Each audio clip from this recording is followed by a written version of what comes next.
한 해 동안 이모저모로 우리를 지키시고 은혜 주시고 또 예배 자리로 부르시고 복된 자리로 우리를 인도해 주신 것 감사합니다. 오늘 찬양의 제목대로 우리의 옥합을 깨뜨리고 하나님께 영광 돌리고 우리에게 모든 것들을 주신 하나님께 감사로 영광 돌립니다. 저와 여러분은 은혜를 받고 이 자리에 앉아 있는 자들입니다. 2009년 한 해를 결산하면서 되돌아보니까 은혜밖에 없는 것 같습니다. 그리고 새해를 준비하면서 생각하니까 이 은혜가 있으면 할 수 있겠구나. 이 은혜만 있으면 1년 또 살 수 있겠구나 하는 그런 생각을 가지게 됩니다. 기독교인들은 힘과 능으로 사는 것이 아니라 하나님의 은혜로 살아가는 것입니다. 제가 그 목회를 이제 2년 차가 이제 끝났습니다. 이제 3년 차가 되는데 올해 초에 어떤 목사님과 통화하다가 목사님 이제 목회 2년 차라면서요. 목회 2년 차가 제일 힘들어요. 목회 1년 차는 하니문 기간이라서 대충 다 봐주고 넘어가지만 2년 차 때는 봐주지 않는다고. 그래서 제일 위험한 때가 2년 차라는 말을 듣고 속으로 좀 말은 안 했지만 내심 좀 걱정이 되었습니다. 2년 차인데 어떻게 하나. 그래서 더 기도도 했는데 오늘 와서 이렇게 생각해보니까 조금 이제 안심이 됩니다. 한 4일 남았지만 하나님께서 더 은혜를 베푸지 않으셨나 생각합니다. 그래서 작년뿐만 아니라 올해도 허니문처럼 여러분께서 잘 이렇게 참아주시고 섬겨주셔서 헌신적으로 주님을 섬길 수 있어서 여러분께 감사드리고 또 하나님께도 감사드립니다. 제가 이 목회를 하면서 늘 마음에 가장 중점을 두는 것이 새로 오시는 분들입니다. 그것은 마찬가지인 것 같아요. 그 아기가 집안에 태어나면 제일 신경이 쓰는 것처럼 각 가정과 각 교회도 처음 오시는 분들이 제일 이렇게 관심이 가게 되어 있습니다. 이분들이 잘 정착해서 신앙생활 잘 해야 될 텐데 하면서 한가족 교육 8주도 하고 구역도 배치하곤 하는데요. 근데 제가 처음 목회를 시작했을 때 저희 교회 구역 조직이 제가 보기에는 어디로 보내드려야 될지 잘 알지 못했습니다. 그래서 첫 해에는 그냥 저희들이 12개 구역에서 13개 구역으로 시작했었고 한 해를 마치면서 구역을 좀 정비하겠다. 그래서 새 교우가 오시면은 어느 구역으로 갈지를 빨리빨리 결정할 수 있도록 좀 지역으로 좀 나누고 좀 특성화돼서 만들어야겠다라고 생각해서 구역을 19개로 올해는 이렇게 조직했었습니다. 그러면 조금 내심 걱정도 됐습니다. 왜냐하면 저희 교회가 오랫동안 큰 구역에 익숙해 있었기 때문에 작은 구역으로 이렇게 분리해 놓으면은 기존에 익숙하던 분들이 구역에서 좀 어려움을 겪지 않을까 생각했지만은 그래도 세교들을 생각하고 또 앞으로 또 신앙생활 하는데 도움을 드리려면은 구역 조직이 좀 새로워져야 되겠다 생각해서 담대한 마음으로 기도하고 실수를 했습니다. 그래서 올 초에 아마 상반기 때 여러분들께서 구역에 좀 적응하시느라고 힘은 좀 드셨겠지만 구역별 큐티 모임이나 주중에 구역 모임 또 구역별로 모여서 예배하고 친교하고 이렇게 모이면서 점점 많이 좀 자리가 잡히고요. 그래서 제가 이 연말에 와서 내년도 사역을 준비하면서 구역을 정리해 보니까 하나님께 너무 감사한 거예요. 13개 컵에 물이 있었는데 더 이상 풀로 차서 들어갈 수가 없었습니다. 2007년도, 2008년도 구역의 숫자가 20명 정도였거든요. 20가정 정도 더 이상 들어갈 수가 없는 거예요. 자, 그래서 이 물을 19개 컵에다가 나누어 담았습니다. 자, 그랬더니 어떻게 됐을까요? 연말에 보니까 각 그 컵마다 또 다 차신 거예요. 제가 꼭 숫자 놀이 하는 것 같아서 죄송한데 그건 아니고요. 구역과 셀에 대해서 이렇게 사례를 보고한 교회들을 보면은 다 구역의 크기가 작아야 그 안에 구역원들이 서로 잘 단합도 잘 되고 서로 잘 돌보아주고 좋은 교회, 작은 교회의 모습을 만들어 갈 수 있다.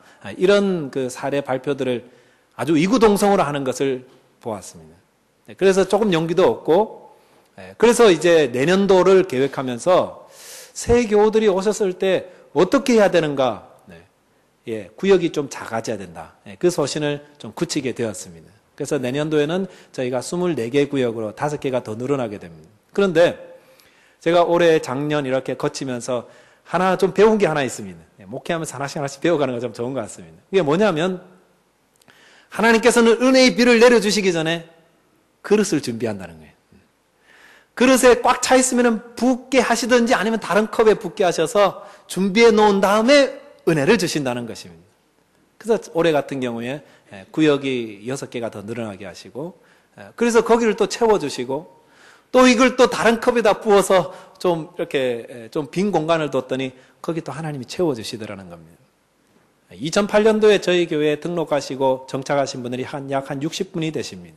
오신 분은 훨씬 많은데 한 60분이 자리 잡으셨고요. 올해 제가 또 정리해 보니까 아직 뭐 완전한 건 아니지만은 약 한 60분 정도가 지금 또 정착하고 계십니다. 거의 다 정착하셨습니다. 근데 이분들이 다 어디 갔겠습니까? 하나님이 부어서 빈 공간 속에 다 넣게 하신 것입니다. 그리고 내년도에도 하나님께서 은혜를 주신다면은 어디다 담겠습니까? 빈 그릇에 담아야 되지 않겠습니까? 빈 공간에. 그래서 하나님께서 저희 교회에 은혜를 부어주시기 전에 저와 여러분들이 그릇을 준비해 놓고 그 빈 그릇을 준비해 놓으면 하나님이 은혜를 채워주십니다. 그래서 은혜를 받기 전에 비우라고 그러지 않습니까? 그러니까 여러분 내년에도 구역이 조금 작게 시작된다 할지라도 여러분 좀 힘들더라도 함께 모여서 기도하시다 보면은 하나님께서 또 새 교우들을 보내시고 비공간을 채워주시리라고 믿습니다. 아멘. 하나님께서 이러한 일들을 통해서 이 교회 사역을 잘 감당하도록 또 하나님 맡겨진 사명 잘 감당하도록 여러분 다 애써주시기 바라겠습니다. 하나님께서 주시는 그 은혜와 기적을 받기 위해서 물론 그것은 하나님의 전적인 의지로 주어지시는 것이지만 오늘 성경 말씀을 보니까 이 기적을 받는 사람들의 특징이 있습니다. 무엇입니까? 첫째, 하나님께 구하는 자가 하나님의 기적을 체험합니다. 하나님께 구해야 기적을 체험합니다. 오늘 성경 본문 보시면은 한 여인이 선지자 엘리야를 찾아와서 도와달라고 부르짖었습니다. 이 여인의 남편은 신실하게 하나님을 섬기다가 돌아가셨는데 신실하게 하나님을 섬겼지만 돈 버는 재주는 없었던 것 같습니다. 그가 세상을 떠나니까 온 가족들이 빚더미에 앉게 되었습니다.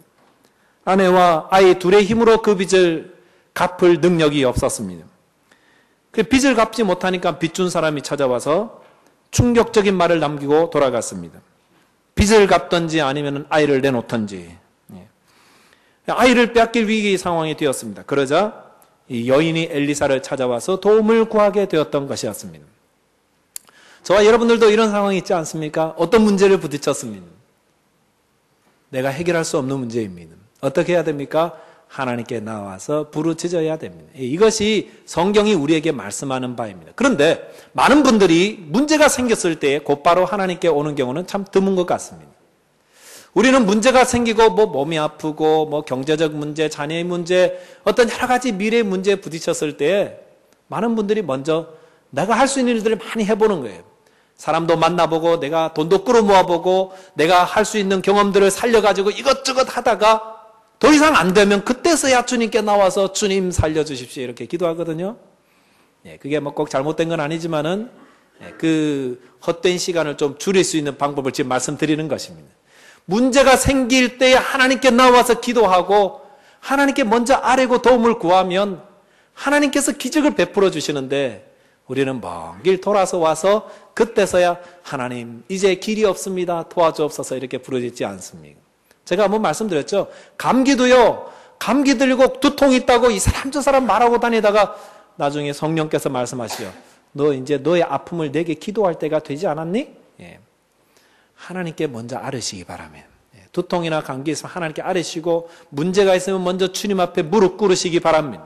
주무시다가도 침대에서 일어나서 하나님께 기도하고 공부하는 학생들은 머리가 막힌 것 같으면 또 무릎 꿇고 앉아서 기도하고 이러면서 하나님의 도움을 구하는 자에게 하나님은 기적으로 은혜로 함께 하시는 것입니다. 하나님께 우리가 체면 따지고요. 늦게 와서 먼저 와서 하기가 좀 미안해서 이런 거 체면 생각하지 않아도 됩니다. 이 여인도 아마 자기 문제를 해결해보려고 백방으로 수소문하고 다니다가 길이 다 막혔어요. 돈 빌려줄 데가 더 이상 없어요.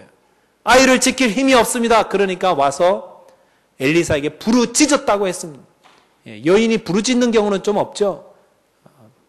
여자의 그 아름다움을 지켜야 되잖아요. 고상하게. 좀 도와주세요. 이렇게 해야 되는데 부르짖은 거는 이게 다 나오는 거예요. 왜 부르짖습니까? 아이를 지키려니까 힘이 없으니까 마지막으로 부르짖어야 하는